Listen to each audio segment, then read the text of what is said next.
Welcome back to another Kentucky Derby profile here on Racing Rundown. Today we are going to be talking about verifying runner-up in the 2023 Bluegrass Stakes, and a very interesting horse in this year's Kentucky Derby. I was just taking a final look at my notes for him, and this is a horse that I'm having a very difficult time trying to figure out what to do with in the Kentucky Derby. But before we get any further, I will just mention, as I have been doing throughout these profiles, be sure to check out the playlist down below in the description to take a look at the other Kentucky Derby profiles that we have been releasing throughout the course of this week. We're almost done with them. We have a couple more after this one, and by the time you're listening to this, they will probably all be finished, save maybe one or two. Now, we'll get into verifying. 6 starts to his name. He broke his maiden at Saratoga on October 27th, then ran a very good second place finish in the Champagne. Good enough 6th place finish in the Breeders' Cup Juvenile. There's some good back form from that race for horses bouncing out of the Breeders' Cup Juvenile, but then really took a step forward in 2 of his 3 races at 3. Won an allowance race at Oaklawn on the 14th of January by just over 5 lengths. Then, as a result of that, was favored in the Rebel. I'll talk about the Rebel loss a little bit later, but he lost the Rebel with traffic trouble, but bounced out of that and ran a very good second place finish, valiant second place effort behind Tappet Trice, who will be one of the favorites for this year's Kentucky Derby, and they were almost 6 lengths clear of the third place finisher, Sun Thunder, in that Bluegrass. So there's some good form to verifying, but there's also some significant questions about him going into the Kentucky Derby, which leads me sort of scratching my head about him. He hasn't won a stakes race yet going into the Kentucky Derby, but he has placed in a couple of grade ones, including, as I mentioned, that Bluegrass. And if you're a big speed figure person, this is a horse that has really done well on the speed figure standpoint. His 2 best career efforts, the allowance in January and the Bluegrass win, place him among the top of these horses that are in the Kentucky Derby. So again, if you're a speed figure person, that's certainly something that I'm sure that you look at in a very positive light. Talk about the allowance race that he won at Oaklawn on January 14th. There's some good form coming out of that race. Gun Pilot has turned in a couple of nice efforts, and 2 Eagles River bounced out of that race and won an allowance race over Disarm, who ran second in the Louisiana Derby. So you can kind of connect a little bit of dots with that allowance race that he ran in, and there's some good back form from it. It was a good reflection of him in there, and it was also a win at 2 turns that he has, which is something that I think is important because his only other win came at 6 furlongs. Now, he does have a couple of stakes placing efforts, including a stakes placing effort at 2 turns, but that is just, he just has the 1 win at a 2-turn trip.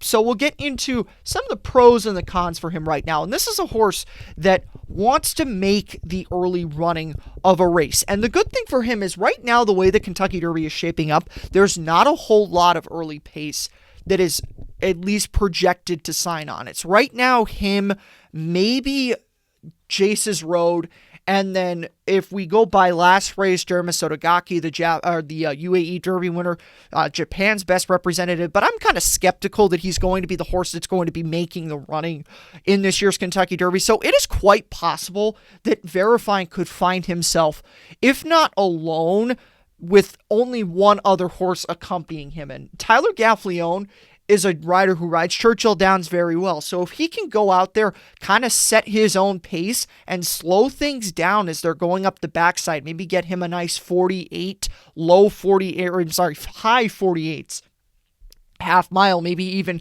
stretch into the 49 ranges, that could be a good sign for Verifying if he is going to last out the 1.25 mile trip of the Kentucky Derby. So that's the first big pro for him, is he's one of the few horses that has early foot in this year's Kentucky Derby. I mentioned I was going to talk about the Rebel. He was in some very bad traffic in the Rebel, and he didn't get a chance to get out until very late in the race. And by the time he got out, he did close up decently, but it was not going to be enough to catch Confidence Game, Red Route 1, and Reincarnate. And I will mention all three of those horses are all stakes winners. Confidence Game, obviously the Rebel winner.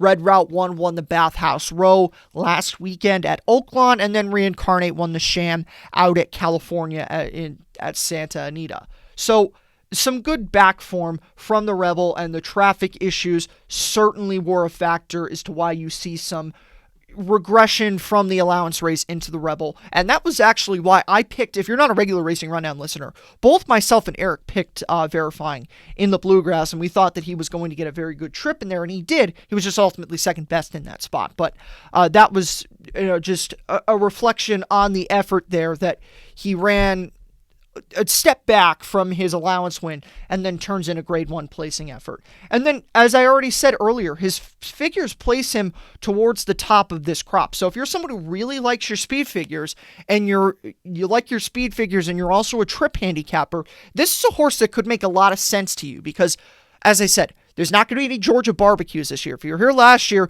we were singing the song about how it was going to be a pace meltdown, or as I called it last year, a Georgia barbecue. That ain't happening this year. So if you're a buyer person and you're a trip handicapper person, those are two boxes that Verifying checks going into this Kentucky Derby. Now, I've been saying a lot of good things about him. I'll get to the negatives now because there are some very significant negatives.